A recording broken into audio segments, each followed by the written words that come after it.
E aí, jovens gafanhotos, tudo beleza?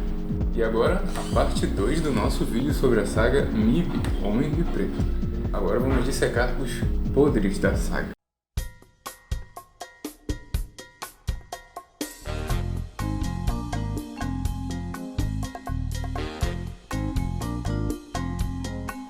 Se você bem se lembra, falamos de como a Agente L e o Zed eram totalmente diferentes dos filmes para a série.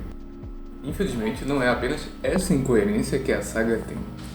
Bom, por mais que os filmes e a série sejam sensacionais, a saga tem lá os seus problemas. Isso nos leva aos motivos pelos quais o segundo filme poderia ter sido muito mais digno se fosse motivado mais por senso artístico do que por cifras.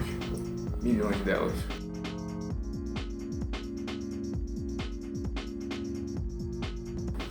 Se você bem se lembra, o primeiro filme termina com J neuralizando K a pedido dele mesmo, e L se tornando a sua nova parceira.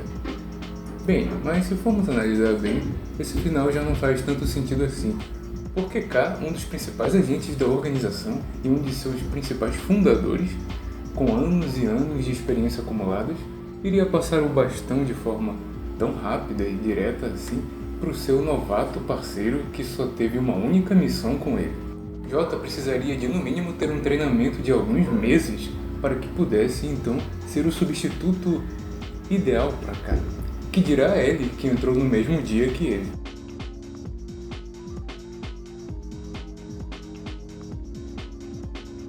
Além disso, com base nesse final, não faz sentido a série mostrar o Agente K ainda como parceiro de J, enquanto L trabalha na MIB como cientista e médica.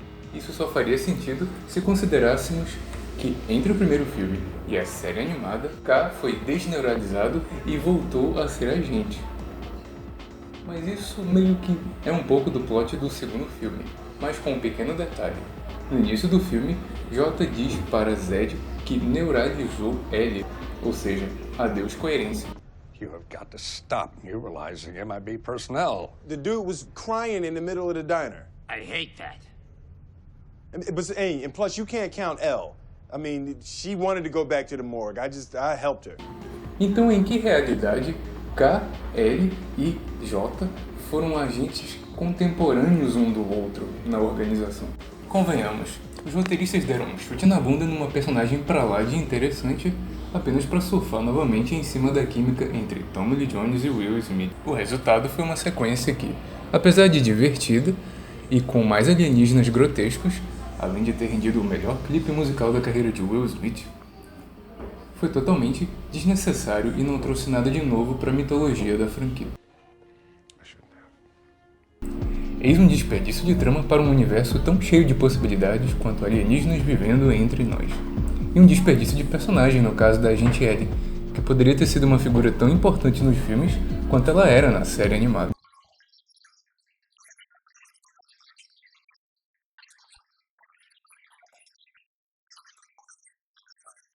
Como um fã da franquia, eu poderia dar uma sugestão para o que seria um plot mais digno para o segundo filme da franquia.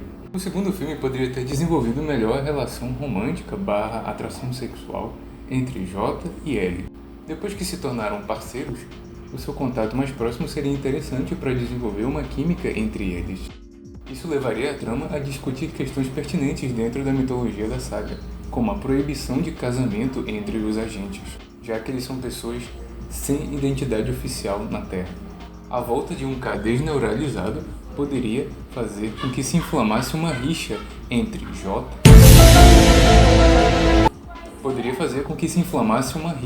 entre L e K. Se você bem lembrava, L não ia muito com a cara de K no primeiro filme, enquanto arrastava umas asinhas para J.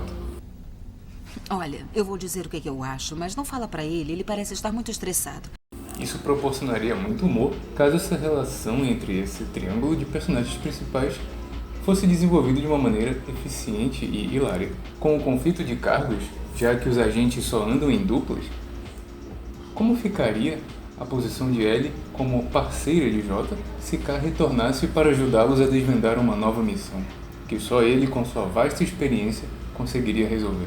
Esse conflito teria rendido um segundo filme, entanto.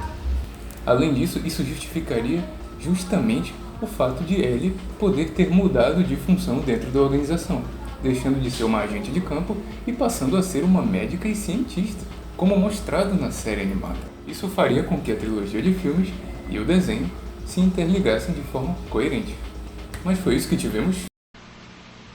Não! Além da série animada ter aproveitado os personagens sem ter levado muito em conta o final do primeiro filme, ainda por cima, quando teve a chance de fazer alguma coerência no segundo filme, jogaram isso por terra ao se absterem da presença da agente Ellie, continuando não havendo sentido entre os filmes e a série. A propósito, um dos melhores episódios da série, o episódio 12 da temporada 1, A Síndrome do Sono, mostra de forma breve a atração que Jota sente por Ellie, de uma forma hilária. Fala sério, não dá pra não shippar esses dois. O único problema da série ficaria por conta de um anacronismo. Por alguma razão, o Jota da série é mostrado como um cara novato, super inexperiente. Já Ellie esbanja o conhecimento de raças alienígenas. Sendo que isso não faz sentido, visto que eles entraram na organização no mesmo dia, segundo a história do primeiro filme.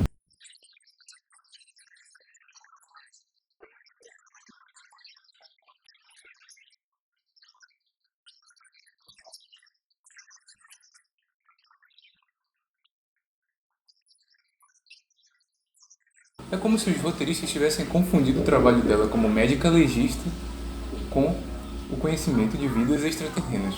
Voltando a uma sugestão de sequência, outra grande justificativa para a volta do K, além de uma desneuralização, seria brincar com o conceito de viagem no tempo e realidades alternativas, coisas que foram utilizadas no plot do terceiro filme, porém para contar uma outra história totalmente diferente.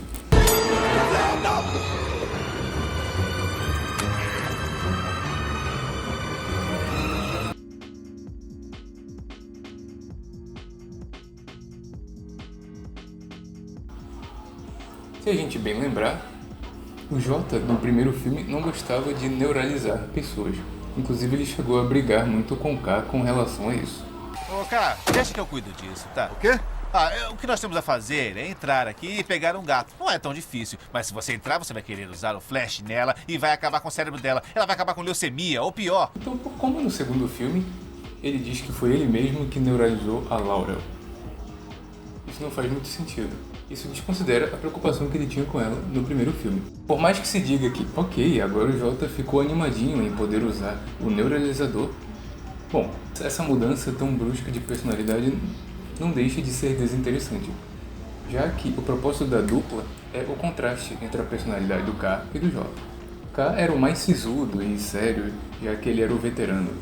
Já Jota era o mais engraçado da dupla, inclusive pela sua inexperiência. Se agora Jota não tem mais o pudor que K também não tem de neuralizar vítimas, esse contraste se perde.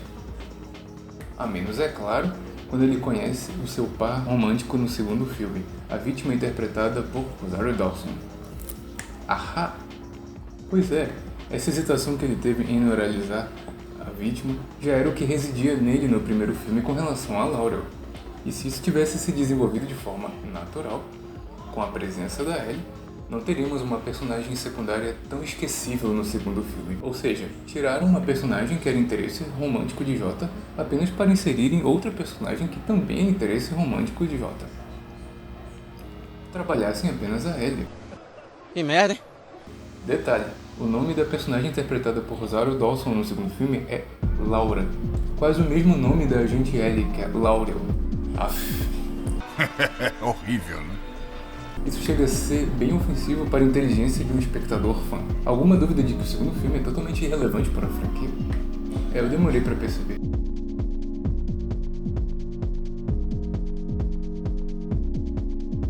Os espectadores mais atentos também vão se tocar que a maneira com que J aborda K no segundo filme para lembrá-lo de quem ele foi não faz muito sentido.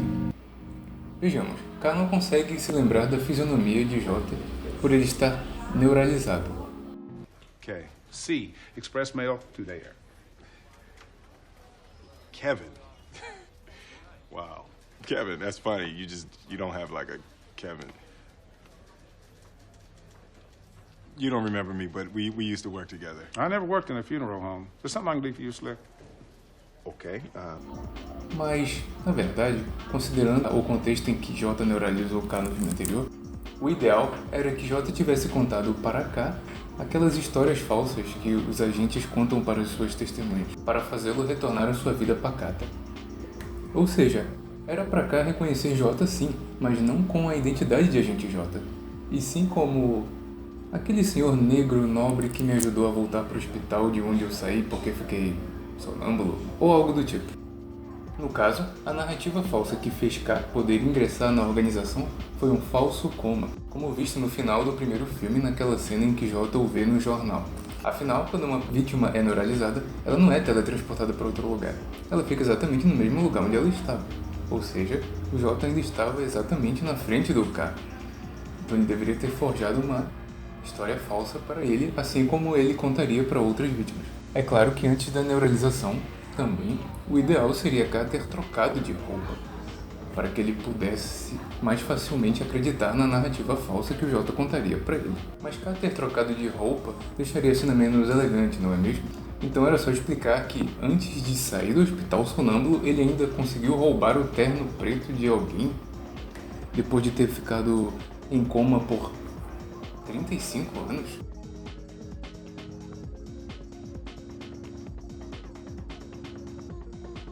Aparentemente, esse hospital tem restrições bem sérias para não ter deixado nenhum parente ou familiar e mesmo a amada de K ter visitado ele esses anos todos. Isso é um hospital, é uma penitenciária. A menos, é claro, que K tivesse usado um modelo mecatrônico para o substituir na maca do hospital.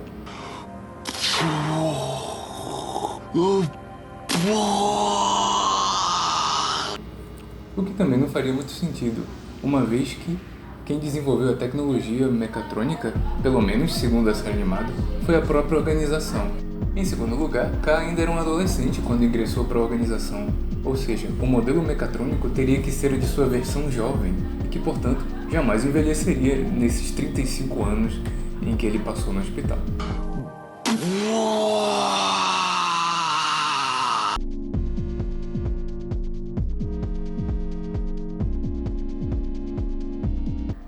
Também não chega a fazer muito sentido o modo como se mostra a desneuralização do K na loja do Gibbs. Mesmo nunca tendo percebido que seus próprios colegas de trabalho nos Correios eram alienígenas, só foi ele sair do desneuralizador do Gibbs que ele começou a ver alienígenas por todos os lados no exato momento em que ele saiu pra rua. Era só pra K ter recobrado a memória e não ter virado um Sherlock Holmes da vida. Por fim, a neuralização do K não teve nenhuma função narrativa entre o primeiro e o segundo filme, já que a neuralização dele só serviu para colocar uma personagem feminina interessante para que logo no segundo filme fosse jogada para escanteio novamente. Ou seja, por que os roteiristas neuralizaram o K então para início de conversa?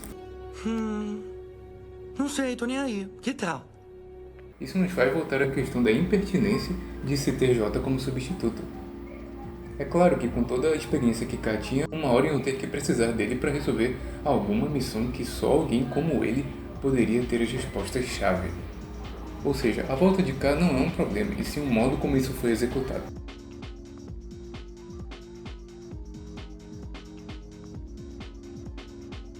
E não, aquela conversinha entre J e K no estacionamento dos Correios não ajuda a dar um maior sentido do retorno de K à organização. When you look up at the stars at night, you get a feeling deep down in your gut like you don't know who you are. Like you know more about what's going on out there than you do down here. That's why she left you, Kay. That's why your wife left you. Okay, I'll take... Quer dizer que a mulher dele viveu o suficiente para retornar para ele após os 35 anos de coma em que ele passou, para depois simplesmente largá-lo porque ele ficava observando as estrelas à noite? Deixa eu ver se eu entendi. Uma mera distração frequente por parte de K foi o motivo dela ter se separado dele, depois de ter esperado ele por 35 anos? Para alguém que reencontrou um velho partido dos tempos de juventude, recém-saído de um coma e se casou com ele, 5 anos de casamento foi um tempo muito curto. Visto que, em primeiro lugar, eles só não haviam ficado juntos porque K migrou para a organização.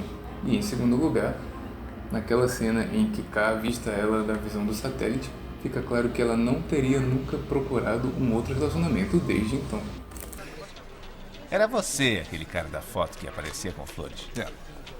E eu imagino que ela nunca recebeu essas flores. Não, Ela por acaso é casada com outro cara, é? não.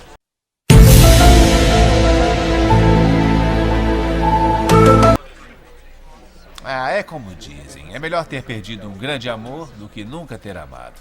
Isso sem mencionar que o divórcio foi tão irrevogável a ponto de K ter retornado à organização. Será que ele forjou um coma novamente?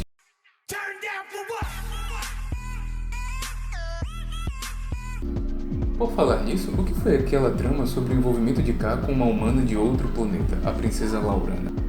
Parece que não foi muito difícil para K esquecer o grande amor de sua vida, já que ele foi pegador demais pro meu gosto enquanto agente.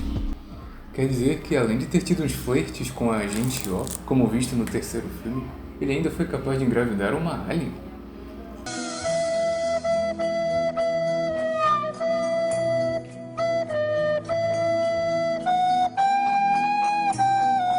E tudo bem para o roteiro fazer com que K descobrisse que tinha uma filha, para logo em seguida se despedir dela na maior facilidade para que ela voltasse ao seu planeta natal. Depois de conversar com ela durante alguns minutos. Fala sério, eu sei que o K é um personagem super introspectivo e desapegado, mas aí já é demais. Uma filha não é um cara dos tempos da faculdade que você não vê há muito tempo e se despede. Mas que pai mais desnaturado é esse? Errou. Errou feio, errou rude. Uma maior profundidade desse dilema seria muito bem-vindo. Isso se os produtores estivessem mais preocupados com narrativa do que com efeitos especiais, é claro. Não obstante, K também chegou a ter um interesse amoroso na série animada, a alien Eileen, que é uma alien que é uma agente MIB nas horas vagas, apresentada no episódio 18 da primeira temporada, em A Síndrome do Adeus Meu Amor. E nada de maiores detalhes a respeito da amada, ou namorada, ou paquera, ou seja lá o que for que K tivesse, que foi vista brevemente na cena do primeiro filme em que ele a vê na visão do satélite. Tudo que se sabe é que K estava indo levar flores para ela, quando avistou pela primeira vez um OVNI, que seria o primeiro contato oficial de aliens à Terra. E depois dessa noite, ele nunca mais seria o mesmo novamente. Bom, por hoje é só. Mas se você quiser não estar neuralizado para ver mais furos da saga MIB Homem de Preto, fique conosco para os próximos vídeos.